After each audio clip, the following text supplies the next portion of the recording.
Madame, Monsieur, bonjour et bienvenue à la revue de la presse ce matin. Commençons avec Cameroun Tribune qui s'intéresse à la SOSUCAM et titre en grande une, pas d'arrêt de la production.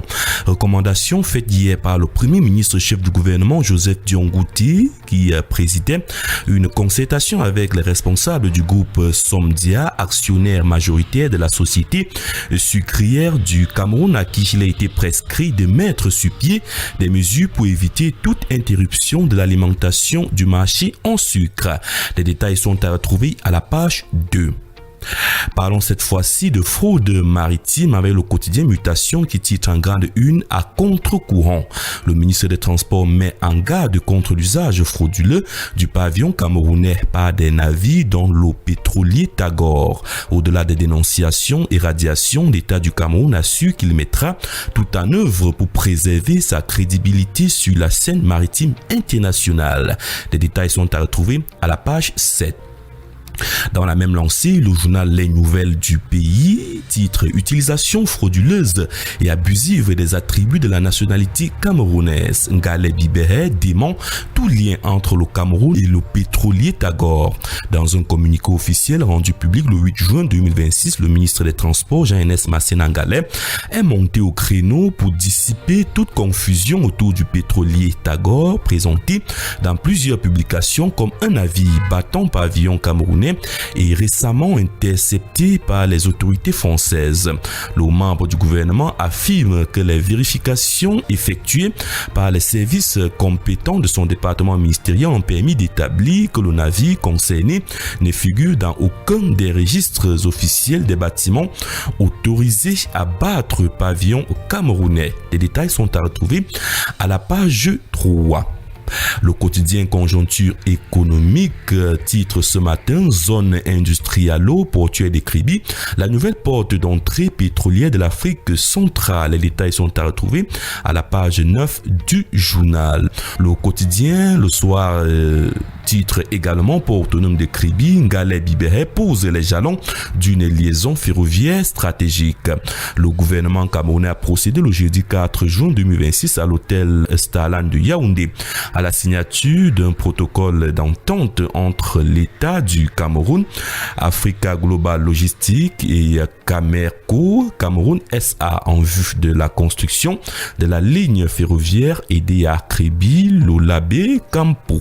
Présidée par le ministre des Transports Jean-Enes Masséna Ngalé, cette cérémonie marque une avancée majeure dans la stratégie nationale de modernisation des infrastructures de transport. Les détails sont à retrouver à la page 3. Le quotidien L'économie s'intéresse au port de Kobe au Gabon. Titre en grande une, Alges Investment Bank, architecte financier du projet. Brice Clotaire Oligingema, président de la République, a procédé hier 8 juin 2026 au lancement des travaux de construction de cette infrastructure. Les détails sont à retrouver à la page 3. Le quotidien Vert Émergence titre ce matin « Flotte fantôme, le pavillon camerounais est dans la tourmente. Radiation, faux pavillon et immatriculation frauduleuse. Le registre maritime camerounais traverse une zone de forte turbulence. » Les détails sont à retrouver à la page 5. Le quotidien La Nouvelle Expression s'intéresse à autre chose ce matin et titre « Braquage à l'Est, l'or de 2 milliards emporté ». Un redoutable gang de malfrats spécialisé dans le braquage de l'or a emporté 250 millions de francs CFA et un stock d'or évalué à 2 milliards de francs CFA chez un opérateur économique abétois. 3 mois après, les criminels viennent d'être rattrapés. De grandes révélations sur ces malfrats d'une autre espèce sont à retrouver à la page 2 du journal. Continuons avec le défi actuel qui s'intéresse au service de la dette ce matin. En grande une, titre, le MINFI a mobilisé 463 milliards de francs CFA pour apurer des arriérés de l'État. Dans un communiqué, le ministère des Finances indique que 463,3 milliards de francs CFA ont été déjà décaissés sur les 752,1 milliards de francs CFA de créances auditées et validées à l'issue l'issue de l'opération de vérification de la dette flottante de l'État et de ses démembrements. Les remboursements ont notamment concerné les dettes salariales, fiscalo-douanières, commerciales, académiques, sociales et locatives. Le journal des faits actuels nous renvoie les détails à la page 3. Le quotidien La Détente s'intéresse ce matin au financement des entreprises et titre en grande une, le marché financier à l'épreuve des besoins de croissance. Le débat sur les modes de financement des entreprises s'invite au cœur de la 10e édition du Salon Promo 2026. Acteurs du marché financier sous-régional, universitaires, dirigeants d'entreprises et experts se retrouveront le 16 juin prochain à Yaoundé autour d'un colloque consacré au thème financement des entreprises par le marché financier, opportunités ou nécessités. Les détails sur cette information sont à retrouver à la page 5. L'œil du Sahel ce matin s'intéresse à la culture des céréales qui abonde et à la famine qui s'accentue dans la région du Grand Nord. Il nous renvoie les détails de la page 6 à la page 7 du journal. Parlons présentement du quotidien L'Info à chaud qui titre en grande une Convention FECAFOOT Mémorial. Mohamedou Atikou Kalda, l'artisan du Parlement historique, bénéficiaire aux footballeurs. Les détails sont à retrouver à la page 4. Le quotidien Réalité Plus s'intéresse à la ville de Makénéne et titre Maître Njantou, Kadep Brolan, une tête bien faite pour diriger la mairie.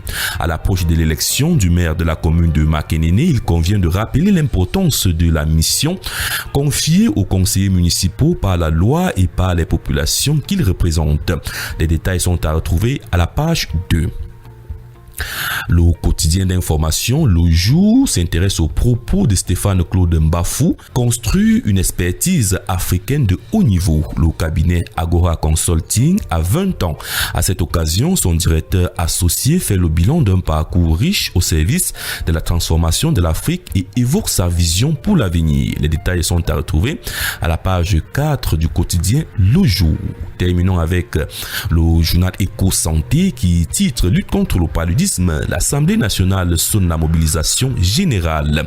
À l'approche de la conférence parlementaire historique du 16 juin 2026, l'Assemblée nationale et le Programme national de lutte contre le paludisme unissent leurs forces. Le paludisme reste la première cause de morbidité et de mortalité au Cameroun. Malgré les progrès accomplis, la maladie continue de faucher des vies, notamment celles des femmes enceintes et des enfants de moins de 5 ans. Face à ce fléau, l'Assemblée nationale a décidé de sonner la mobilisation générale. Les détails sont à retrouver à la page 5 du journal Éco Santé. Mesdames, Messieurs, c'est la fin de cette édition de la revue de la presse. Ce matin, nous vous donnons rendez-vous dans les kiosques Ajuno pour entrer en possession de votre journal à la somme de 400 francs CFA. Bonne journée à vous et bonne lecture également.